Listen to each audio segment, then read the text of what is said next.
বিকেলে ঘুম থেকে উঠে কি কি করলাম আর অন্যের ব্লাউজের কি করলাম। সো হ্যালো এভরিওয়ান, আমি স্মিতা আমার আরেকটি ভিডিও নিয়ে চলে এলাম। বিকেলবেলা ঘুম থেকে উঠে কেমন যেন অলস অলস লাগছিল আর গলাটাও শুকিয়ে গিয়েছিল, তাই অলসতা কাটাতে প্রথমে এক গ্লাস ঠান্ডা জল খেয়ে নিলাম। শরীরটা বেশ চাঙ্গা হয়ে গেল। শরীর চাঙ্গা হতেই আর সময় নষ্ট করলাম না। অনেক দিন ধরে একটা ব্লাউজের সেলাই বাকি আছে, তার সঙ্গে দুটো নাইটিও আছে সেলাই করতে। এই নাইটি দুটো এখনই নিতে আস, তাই সোজা গিয়ে মেশিনে বসে পড়লাম আর ঝটপট সেলাই করে নিলাম। খটখট খটখট করে মেশিনের কাজটা তো শেষ করে নিলাম। নাইটি দুটো সেলাই হয়ে গেল, নিতে আসলেই তাকে দিয়ে দিব। আর কি জানো তো, প্রত্যেক মেয়েদের স্বামীরাই বলে সারাদিন ঘরে থেকে কি করো, এইটুকু রান্না বান্নাই তো করো।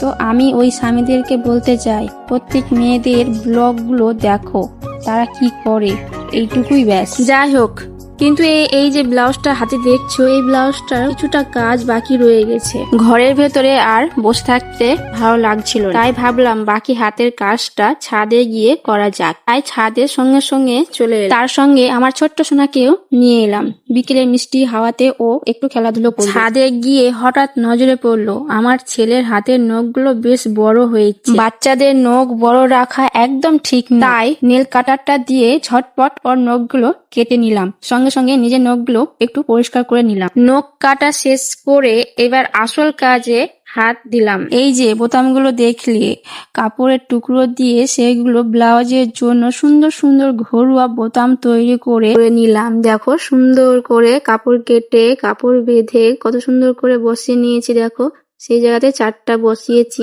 তোমাদেরকে একটু ঘুরিয়ে ফিরিয়ে দেখিয়ে দিলাম ব্লাউজটা কেমন হয়েছে। দেখো, অবশ্যই জানাবে কেমন হয়েছে ব্লাউজটা, কমেন্টে জানাবেন কিন্তু কেমন হয়েছে। তো আজকের মতন এইটুকুই, টাটা।